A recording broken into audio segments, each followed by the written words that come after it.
de Dieu qui craignent Dieu, respectez-les. Si tu commences à parler mal de lui, même s'il ne te maudit pas, l'effet de parler mal de son nom,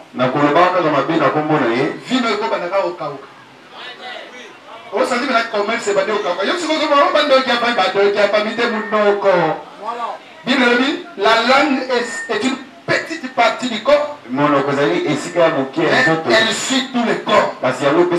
Si tous les mamans actuelles dans les assemblées, répandez-vous les mamans de 40 ans, 35 ans, 40, 50 ans, 60 ans. Vous parlez mal des hommes de Dieu.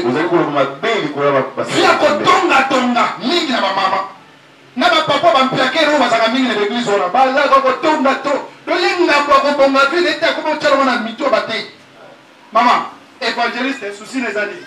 Ceux qui m'ont dit na kata ekobo, na kata masturbation, na frère Moussa azaka na koti na douche. Ah frère wa ume la terre, ah azaka propre, ah ume la kala, oh ume la terre. Ba musuku na zomi se penisa na ba savon, ba muso ba eze pele ba ko sala. Ozomi benda miracle ma bébé ba démon au nom de Jésus. Amen. Yaba ba tumi ba sala ka masturbation, ba mi se penisa ka ba momoko. So tali vi na ba mo vie kauka. Mon église, mon frère, mon passe. Mon frère, tu te bloques pour rien. Il y a même des sœurs qui font ça. Il y a même des sœurs dans les églises qui sont des lesbiennes.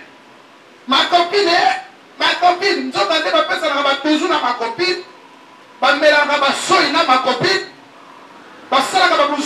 copine. Ma copine a comme moi si naïe.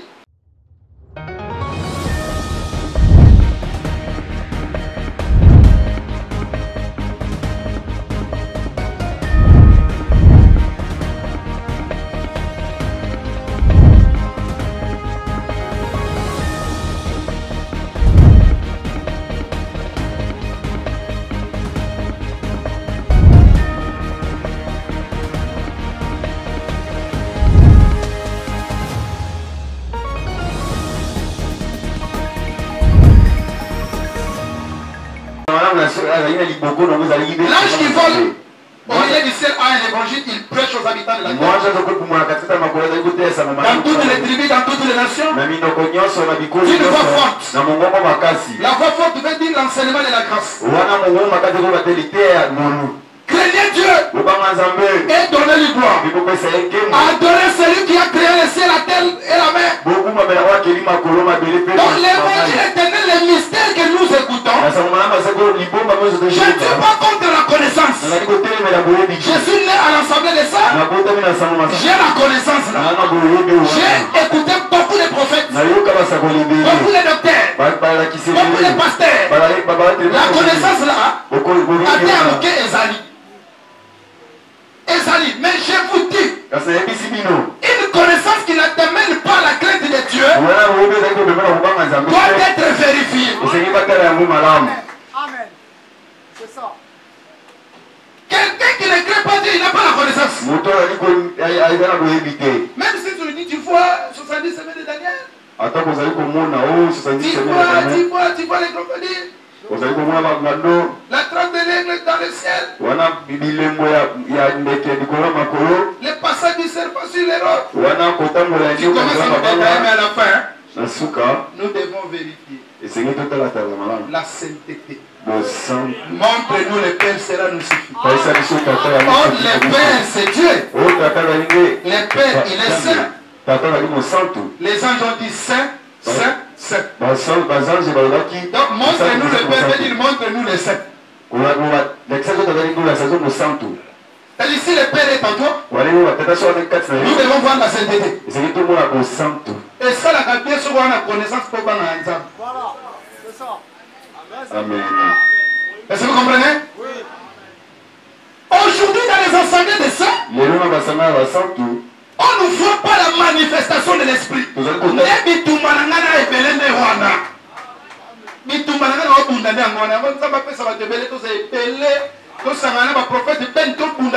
que la puissance de Dieu va être remarquable dans nos ensembles. C'est ça. Donc, et puis, il y a un méchant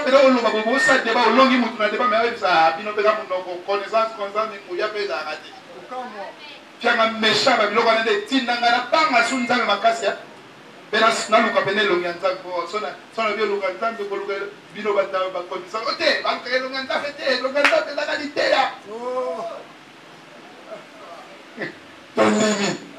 et longi nzambe za qualité amen. Amen. Mais il est écrit au commencement Dieu créa le ciel et là.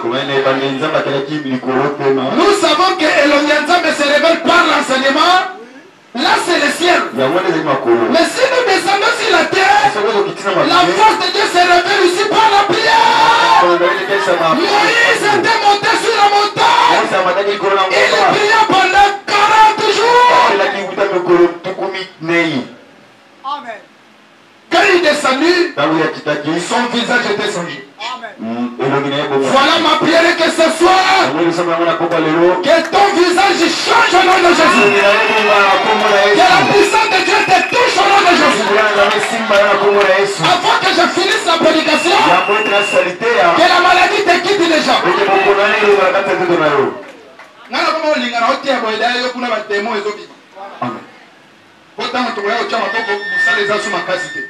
Un jour à Brazzaville on prêchait comme ça. Même ailleurs pendant la prédication, j'ai prêché. Vers la fin, les gens tombaient dans l'auditoire, remplis du Saint-Esprit. Les autres prophétisaient, les démons sortaient. Les gens qui avaient des douleurs, automatiquement les douleurs disparaissaient. Il y avait des guerres pendant la prédication. Ne blaguez pas avec l'enseignement. Si l'enseignement sort dans un corps sain, ça va créer des dégâts dans le camp de l'ennemi. Cet évangile apparemment n'est plus puissant. Pourquoi? Moi je sais que c'est l'évangile puissant. Mais comme ça sort dans des corps impies, voilà, vous allez voir un docteur, un prophète, un évangéliste, un pasteur démontrer. À la fin, même la fièvre n'est pas partie. Vous savez pourquoi? Parce que les corps qui annoncent aujourd'hui, ce sont des corps impies. Hier tu as fait les publicitaires. Aujourd'hui tu montes sur la chair pour nous prêcher. Ah, ton pénisaka monte pas, tu vous souviens de vos quatre chocs à la chair. Autant ça vous sommes dans le côté, au canal, au coin. Ok, là, vous allez à l'hôpital. C'est ça. Oui, oui. Vous croyez que Nzamba bête à la loi? Jamais. Ananias et Saphir étaient morts. Au temps de la grâce. Au temps de la grâce. Voilà. Pierre était ministre de l'ancienne ou de la nouvelle alliance. De la nouvelle alliance. Il a parlé et les hommes étaient morts.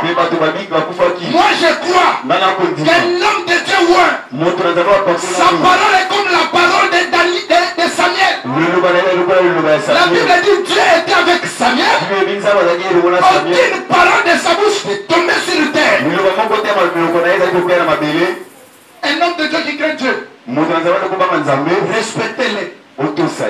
Si tu commences à parler mal de lui, même s'il ne te maudit pas, le fait de parler mal de son nom,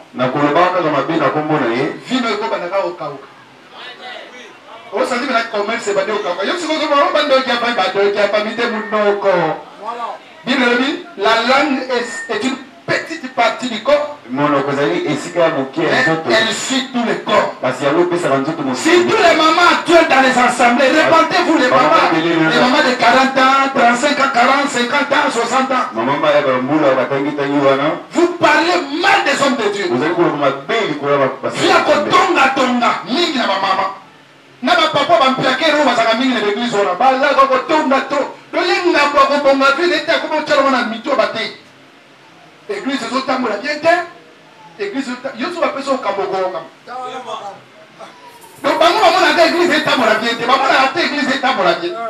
Répandez-vous au nom de Jésus. Natei mabe. La Bible, les femmes âgées, nous sommes la doctrine dit les femmes âgées, vous devez enseigner aux femmes nouvellement mariées comment elles doivent aimer leur mari et prendre soin de leur maison. Votre Le travail, ce n'est pas choco là. Non, non, non, non, non. Encadrer les jeunes mariés. C'est normal que encadrer des choix bien à l'ibala. Bana ben poli, yomoko poli na ndako libala, ndako na kuna kimi ezalaka te osoli saka mobali papa ndako ya politesse. Mwana da 3 ans ebinde ba finga ka buzoba ndako leza ko. Éducation na ndako ya te. Ya mama ni l'église mo sala o doctrine les oloba, exact. Zoma na ndako cha ordre au nom de Jésus. Amen. Parce que tu auras la force d'enseigner les autres quand toi-même ça marche dans ta vie. Que Dieu délivre les mamans au nom de Jésus. Que les mamans soient délivrées au nom de Jésus. Côté moi na bota tu es belé. Côté moi na oyo frère bota la tango zalaka paye mais moi na moi pendant na ba mikwa kaka. Ba mama bongo ba mona nzambe te lokoso. Amen. Mona nzambe ba yeba même na ocha bidia na sani. Voilà.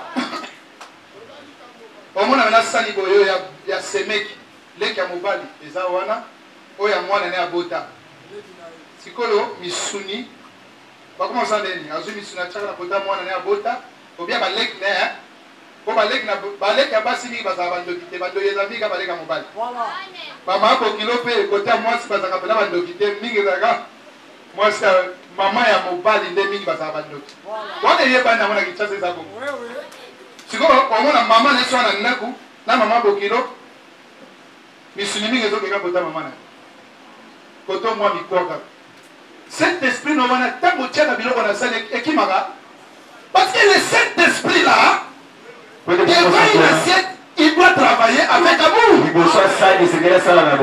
Tu dois équilibrer.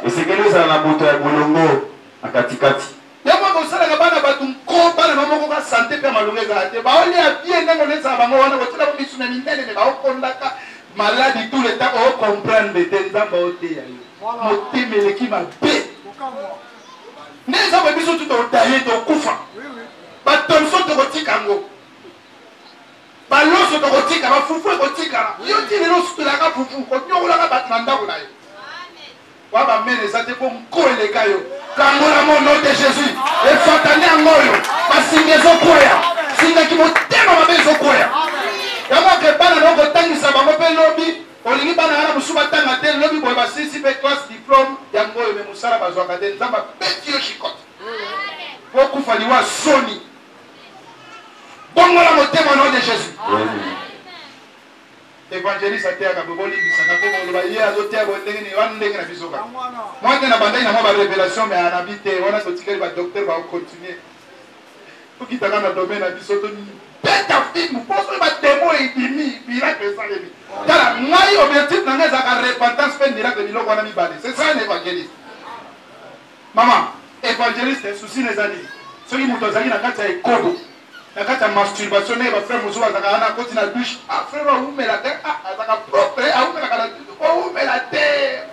Moussou, vous avez mis ces pénis, ça n'a pas savon, Moussou, ils ont payé ma comme ça là. Ils ont mis peine la miracle, il m'a pépé ma démon au nom de Jésus.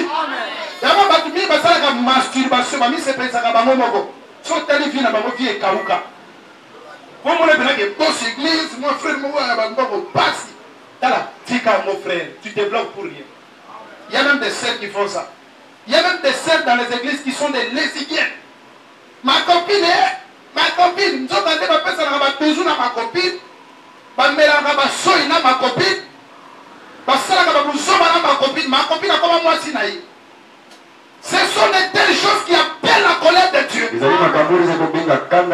tu te dis, c'est en Christ. En attendant, tu fais des bêtises. Ma prière est que Fata se manifeste dans ta vie. Que les liens du péché tombent au nom de Jésus. Jésus a dit, non, ma mère n'est pas courte pour sauver. Ce sont vos crimes, vos crimes.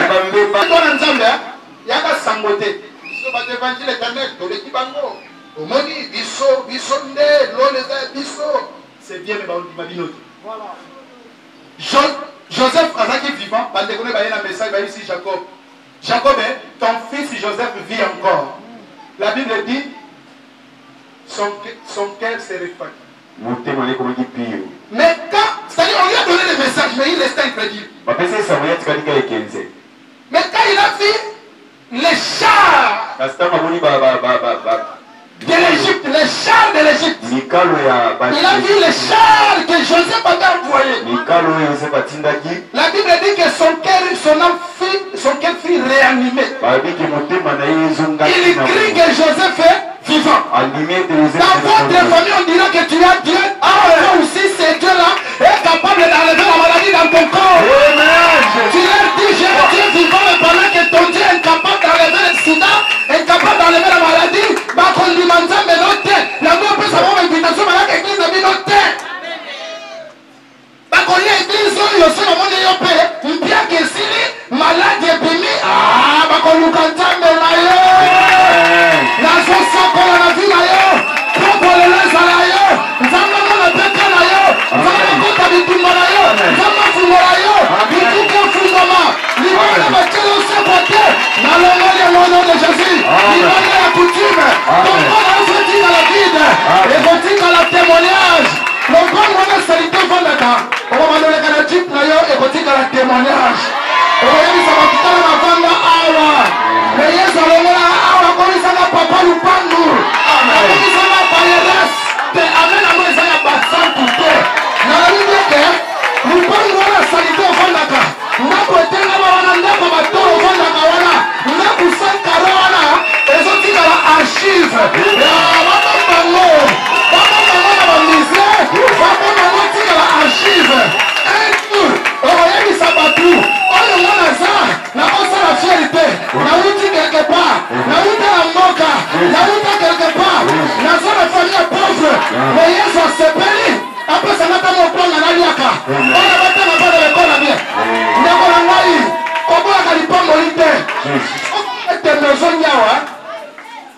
Il fallait appeler sur la bord. Maintenant, ils ont besoin de 6 ans. Conscience, vous avez besoin de parler, encore, par exemple, biso de Sambelaga. Maman, il y a quelle église, quel séminaire. À comprendre la gawana. N'est-ce pas que vous avez maman, il est bien, pourtant, mes côtés, mais maman, il reste à démoraliser. Il y a un Zamba Longolo la Sony. Zamba Longolo la Sony.